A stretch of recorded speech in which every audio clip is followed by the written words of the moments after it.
வீட்டிற்கு நீங்கள் செல்லுகின்ற பொழுது 2 அருமையான சொற்களை சொல் ஒக்கும் கடிய வேக சுடு சரத்தை கொண்டு போவீர்கள். இப்பொழுது எனக்கு 2 வார்த்தை கிடைச்சது, அதுல இருந்து அதை உங்களிடத்தில் கடத்தி விட்டு போகிறேன். இதான் காட்சி. உள்ள நுழையிறான், அவ உட்கார்ந்திருக்கா. தலைவிரி கோலமாக உட்கார்ந்து இருந்தவளை போய் பார்த்தவன் பார்த்தன் அர்ஜுனன்.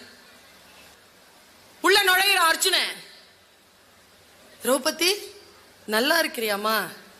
நான் நல்லா இருக்கிறேன். நீங்க எப்படி இருக்கிறீங்க? நான் நல்லா இருக்கிறேம்மா. ஏதோ உன்னை பார்க்கணும்னு தோணுச்சு, அதான் வந்தேன். கர்ணனை இன்னும் நீங்க கொல்லலையே. நாளைக்கு கொன்று விடுகிறேன் திரௌபதி. அவனை கொல்வதற்கு முன்னால் உன்னை பார்த்து விட்டு போகத்தான் வந்தேன். இப்படி பேசிக்கிட்டே இருக்கும்போது தர்மர் உள்ள வந்துட்டாராம். தர்மனுக்கு தெரியாது இவன் உள்ள இருக்கிறான். போர் பாசறையில் அவ தனியா இருப்பான்னு நினைச்சிட்டு வந்துட்டார். உள்ள வந்த உடனே அவருக்கு ஒரு மாதிரி ஆயிட்டார். அர்ஜுனனை பார்த்து கோபமா கேட்டாரா, அங்க போர்க்களத்துல போர் ஆரம்பிச்சிருச்சு, இங்க என்னப்பா பண்ணிட்டு இருக்கிற நீ? அதே ஸ்டேட்மெண்ட் இங்க இருக்குது அர்ஜுனனுக்கு. ஆனா பெரியவங்கல்ல, அதனால எதிர்த்து இதோ போறேன்னா திரௌபதியை பார்க்க வந்தேன். என்ன பெரிய திரௌபதியை பார்க்க வந்தேன். கர்ணனை கொன்னியடா? நாளை கொல்கிறேன் அண்ணா. நாளை கொல்றானா? நாளை கொல்கிறான். உன் கையில இருக்கிறது வில்லா இல்ல புல்லாடா? இவ்வளவு நேரம் நல்லா இருந்த சிச்சுவேஷன் டம்மன துயரத்திற்குள்ள வந்துருச்சு. ஏனென்றால் அவன் சொன்ன சொல் கெட்ட வார்த்தை.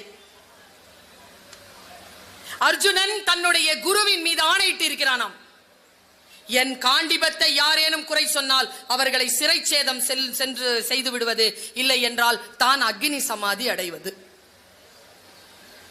இப்ப என்ன செய்யணும்? யார? தர்மன. ஓன்னு அழறாங்க திரௌபதி. ஐயோ எவ்வளவு பெரிய அனாவசியமான விஷயம் நடந்து போச்சேன்னு ஓன்னு அழுதாங்க. திரௌபதி அழுதாங்க. யார் வருவா? யார் வருவா? கிருஷ்ணர் வந்துட்டார். ஹே Draupadi, why are you crying? Who hurt you? இப்பவே சொல்லு, அழிச்சிடுற அவங்கள. யார் உன்னை அழ வச்சது? இல்ல கிருஷ்ணா, ஒரு பெரிய தப்பு நடந்து போச்சு. என்ன தப்பு நடந்து போச்சு? இதோ இவர் வந்தாரா, இப்படி சொன்னாரா, ஒரு காண்டிபத்தை இவர் குறை சொன்னாரா, வில்லா இல்ல புல்லான்னு கேட்டு விட்டார் கிருஷ்ணா. அவ்வளவுதானே? டேய் வாங்கடா 2 பேரும். தர்மா இல்லைங்க இங்க. ஓய் அர்ஜுனா இங்க வா. என்ன சொன்னான்? காண்டிபத்தை குறை சொன்னான். கொன்னுடு, கொன்னுடா. ஓ நழுரா திரௌபதி. கொல்ல முடியாது. அண்ணனை எப்படி கொல்லணும்னா கொல்றது இல்லடா, சாஸ்திரப்படி கொன்னுடு. சாஸ்திரப்படி கொல்றதுன்னா என்ன? அவனை விட பெரியவன் தானே? ஆமா. அவனை எதிர்த்து அவர் சொன்னது, கிருஷ்ணன் சொன்னது, நீ வா போன்னு சொல்லு. அவனை எதிர்த்து திட்டு, அவனை திட்டு. உன்னை விட வயசானவன் தானே, திட்டு. திட்டுனா அந்த சாபம் போயிடும்டா, சாஸ்திரப்படி போயிடும். அவன் சின்ன வயசுல இருந்து மனசுல வச்சிருந்ததை எல்லாத்தையும், நீலாம் ஒரு அண்ணன், எனக்கு முன்னால பிறந்தவன், நீ பிறந்ததுனாலே எல்லாமே உனக்கு கிடைச்சிருச்சு, பாடுபடுறது நான், நீலாம் ஒரு மனுஷனடா. உனக்கு தானடா அம்மா குந்தி, எனக்கு அம்மாவா என்னைக்காவது இருந்திருக்கிறாளடா? உனக்கு தான் அன்பு இருந்திருக்கு. எல்லாம் பேசுறாங்க. அவன் பேசி முடிச்சுட்டு கிருஷ்ணர் சொல்றார், ஏய் கொலை பண்ணி முடிச்சாச்சுடா, இன்னும் ஏன்டா அடிச்சுக்கிட்டே இருக்கிற? அப்பா சாஸ்திரப்படி கொலை பண்ணியாச்சு, ஓகே வா போலான்னு உடனே நிறுத்துறாரு கிருஷ்ணன். இரு, சாஸ்திரப்படி நீ ஒரு பெரியவனை கொண்டு இருக்கிற, அதுக்கு ஒரு தண்டனை உண்டு. என்ன தண்டனைன்னு பாக்குறாங்க பாரு 3 பேரும். அந்த மாதிரி யாரையாவது சாஸ்திரப்படி கொலை பண்ணி இருந்தா அதுக்கு தண்டனை, யார் அந்த கொலை தண்டனை செய்தார்களோ அவர்கள் தற்கொலை செய்து கொள்ள வேண்டும். ஐயோ அழுறா திரௌபதி. இவன் போயிருந்தாலாவது பரவாயில்ல, அவன் போனா யாரு கர்ணனை கொல்றது, தன்னுடைய சபதம் எப்படி நிறைவேறும்? ஓன்னு அழாத அழாத. இரு இரு இரு, வாடா, சாஸ்திரப்படி தற்கொலை பண்ணிக்கலாமா? இன்னைக்கு பண்ணிக்கோ. சரி வா. நான் யார்? நல்ல கவனமா கேளுங்க. நான் யாரு? கிருஷ்ணன். அதெல்லாம் விடு. உண்மையால உன் மனசை தொட்டு சொல்லு, நான் யார்? நீ என் குரு, அப்புறம் நீ கடவுள், அப்புறம் நீதான் பரம்பொருள். உன்னை விட நான் பவர்ஃபுல்லான ஆளா? ஆமா. எங்க எனக்கு முன்னால நீ புகழ்ந்து பேசிக்கோ. உனக்கு முன்னால பேசட்டுமா? பேசு. நான் இந்திரனாக்கும் சந்திரனாக்கும் நான் அர்ஜுனனாக்கும் நாளும் தெரிஞ்ச நல்லவனாக்கும் வல்லவனாக்கும் நான் தான் கட்டின திரௌபதியை இவங்கெல்லாம் என்கிட்ட தான் எடுத்துக்கிட்டாங்க. நான் தான் இந்த உலகத்திலே அதிக அற்புதமான வில்லாத வீர சூரன் எல்லாம் பேசிட்டான். இப்போ தற்கொலை செய்து கொண்ட பாவம் வந்துருச்சு, விஷயம் முடிஞ்சு போச்சு. இப்போ நம்ம எல்லாரும் வீட்டுக்கு போகிறோம். இதை நான் ஏன் உங்ககிட்ட சொல்றேன்? எனக்கு மகாபாரதம் சொல்லணும்னு ஆசையா? எனக்கு மகாபாரதம் நடந்ததா இல்லையா, அந்த புராணங்களின் மீதான கருத்துக்கள் அதெல்லாம் எந்த இன்ட்ரெஸ்டும் கிடையாது. உண்மையான காரணத்தை நான் சொல்லுகிறேன். இந்த கதையின் மூலமாக உண்மையாக மக்களுக்கு வழிகாட்டக்கூடிய 2 அறங்கள் என் கைக்கு வந்து சேர்ந்தது. ஒன்று, உன்னை விட பெரியவர்களை அவமரியாதை செய்வது அவர்களை கொலை செய்வதற்கு சமம். நம்மை விட மிக பவர்ஃபுல்லான ஆட்களுக்கு முன்னால் நாம் நம்மையே தற்புகழ்ச்சி செய்து கொள்வது தற்கொலை செய்து கொள்வதற்கு சமம் என்கின்ற 2 அறச்சொற்கள் என்னை வந்து சேர்கிறது. நான் எப்படி என்னை பாதுகாத்துக் கொள்ள வேண்டும் என்று இந்த அற்புதமான வாழ்க்கை எனக்கு சொல்லித் தருகிறது. நான் இப்படி சொல்கிறேன், நம்முடைய வாழ்க்கை நமக்கு வாய்ப்புகளைத்தான் தரும், வெற்றிகளை தராது. அதை வாய்ப்புகளை வெற்றிகளாக மாற்றிக்கொள்வது, அந்த விஷயத்தை நாம் எப்படி புரிந்து கொள்கிறோம் என்பது. நிறைய பேருக்கு வீட்டில் மனைவி இருக்காங்கல்ல, அம்மா இருக்காங்கல்ல, அவங்களாம் எப்படி தெரியுமா? ஃபேன் மாதிரி ஓடிட்டு இருக்கிற வரைக்கும் தெரியாது, நின்று போச்சுன்னா தெரியும் அவங்க இல்லைன்னு.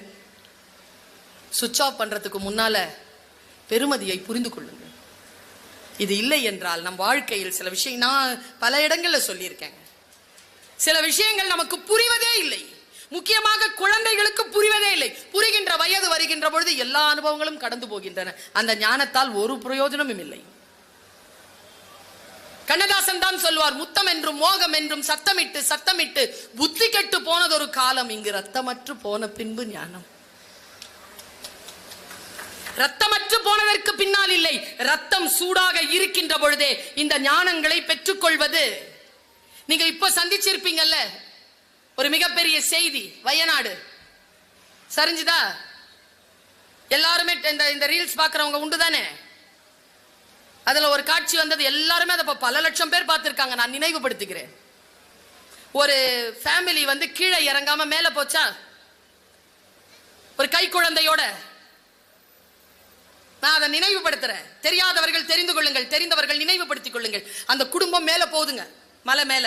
கீழே போனா இறந்துருவோன்ட்டு மலை மேல ஏறுது, மழை. அந்த அம்மா பேட்டி கொடுத்திருக்காங்க, அந்த ஒரு ஐயாவும் பேட்டி கொடுத்திருக்காரு. அதுல அந்த குழந்தை எடுத்துட்டு மேல போகும்போது மழை காடு, அந்த மலை காட்டுல மழையில உயிரை தக்க வைத்துக் கொள்வதற்காக அப்படி போய் நிற்கும் பொழுது நட்ட நடு நிசில யானை கூட்டம் வந்து சரௌண்ட் ஆயிருக்கு. அவங்கள சரௌண்ட் பண்ணிருச்சு, அது ரவுண்ட் அப் பண்ணிருச்சு. அந்த அந்த குடும்ப பெரியவங்க வேற என்ன செய்யல, அந்த சின்ன குழந்தைய எடுத்து அந்த யானைக்கு முன்னால நீட்டி, இந்த தலைமுறையை காப்பாத்துறதுக்காக நான் கீழே இறங்காம மேல வந்துட்டேன், இது உன்னுடைய நாடு, இது உன்னுடைய காடு, நீதான் கஜராஜன், எங்களுக்கு பாதுகாப்பு கொடுக்கணும். நம்ப முடியுதா? விலங்கு அப்படி கொடுத்த அந்த குழந்தைய பார்த்துச்சாங்க அந்த யானை. அந்த அம்மா கண்ணீரோட பேட்டி கொடுக்குது. இந்த யானையை அந்த பார்த்துட்டு அந்த மழை பொழியிற அந்த இரவு முழுக்க அந்த குடும்பத்தை அப்படி நின்று, அவங்க கீழே மழையில நனையாம ராத்திரி முழுக்க நின்று இருக்குங்க அந்த யானை. சூரிய உதயத்தில் மழை நின்றதற்கு பிறகு அந்த யானை நகர தொடங்கும் பொழுது திரும்பி ஒரு பார்வை பார்த்துச்சான். அந்த அம்மா சொல்லுது, அந்த யானையின் கண்களில் நான் கண்ணீரை பார்த்தேன். வாழ்க்கை எவ்வளவு அழகானது, எவ்வளவு அன்பானது. எங்க நம்ம மிஸ் பண்ணிட்டு இருக்கோம்? என்னுடைய வாழ்க்கையில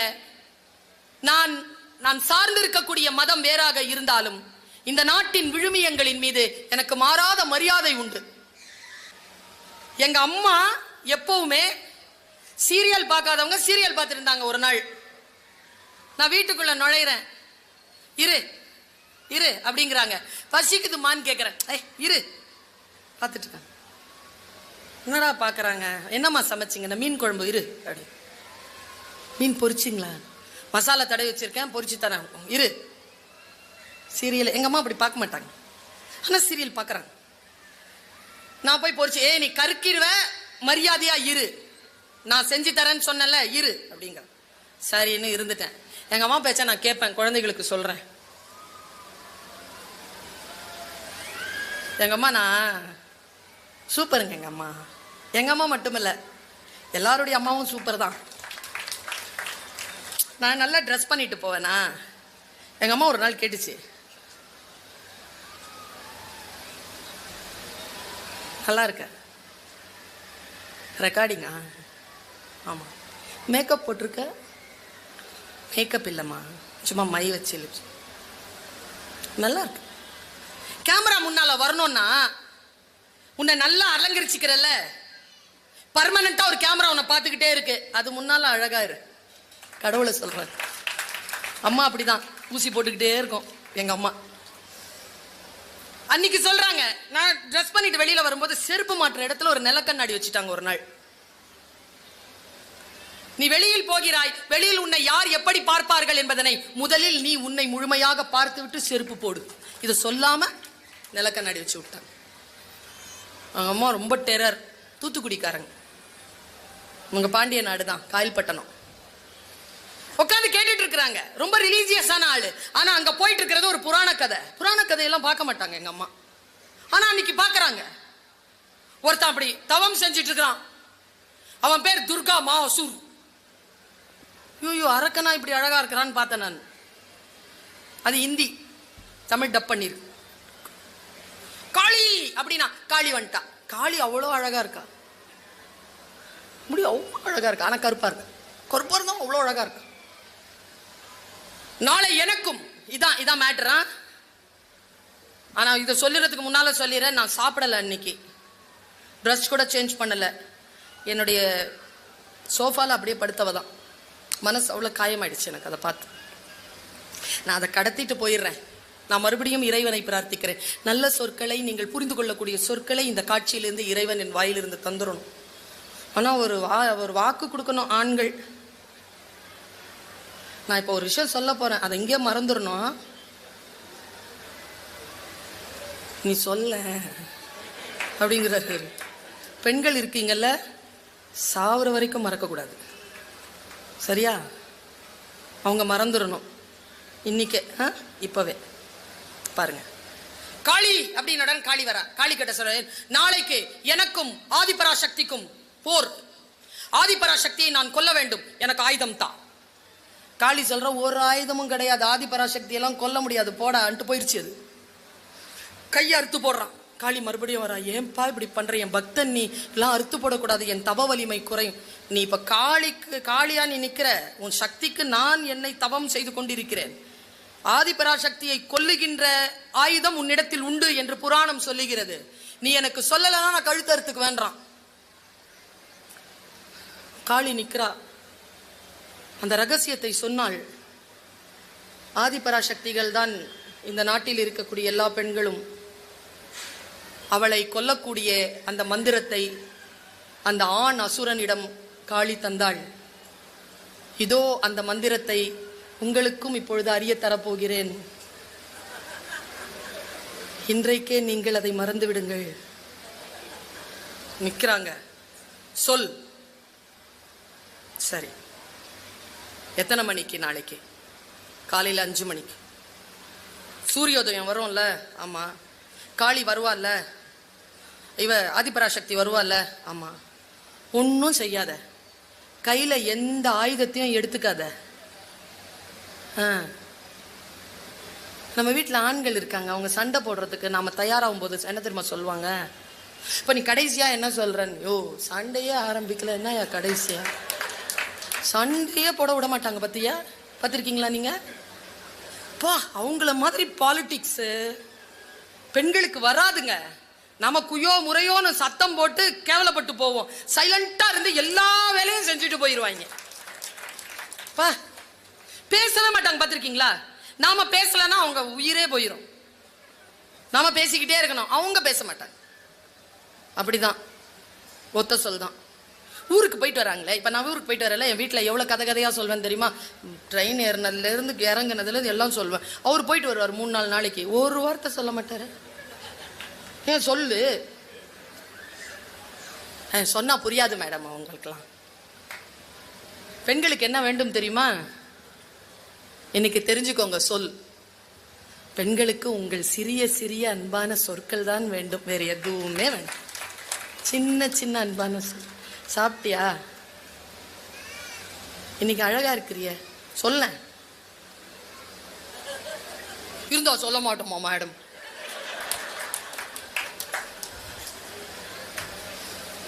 கோவம் வருங்க எனக்கு இந்த மாதிரியான விஷயங்கள் எல்லாம். எந்தையும் தாயும் மகிழ்ந்து குலாவி இருந்தது இந்நாடு. எங்க அம்மாவும் அப்பாவும் எவ்வளவு அன்பானவங்க தெரியுமா? இப்போ யோசிச்சு பாக்குறேன், நான் ரொம்ப அன்பா இருப்பாங்க எங்க அம்மா அப்பா. இன்னைக்கு எங்க வாழ்க்கையெல்லாம் நல்லா இருக்குன்னா எங்க அம்மா அப்பாவை பார்த்துதான் எங்க வாழ்க்கை நல்லா இருக்கு. நாங்கள் அப்படிப்பட்ட வாழ்க்கையை வாழக்கூடிய சூழ்நிலை உருவாக வேண்டும் என்பதற்காக சொல்லுகிறேன். அவ சொல்றா, காலையில் ஆதிபராசக்தி இறங்குவாள்ல, அப்ப ஒரு ஆயுதத்தையும் எடுக்காத. ஆயுதத்தை எடுக்கலன்னா அவ கொன்னுடுவாளே. நீ ஆயுதத்தையே எடுக்காம முன்னால போய் நில்ல, அவ ஒரு நிமிஷம் யோசிப்பா. அப்படி யோசிக்கும் போது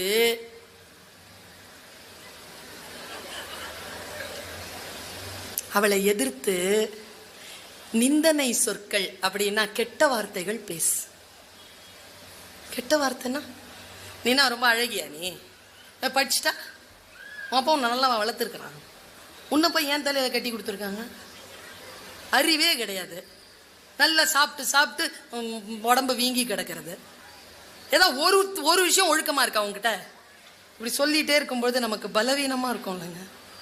ஏன்னா கெட்ட வார்த்தைகளை அப்பன் வீட்டில் கேட்டு பழக்கப்படாதவர்கள் சொற்களால் நிலை குலைந்து போவார்கள். இதுதான் சைக்காலஜி. ஆதிபராசக்தியை எதிர்த்து நீ பேசு.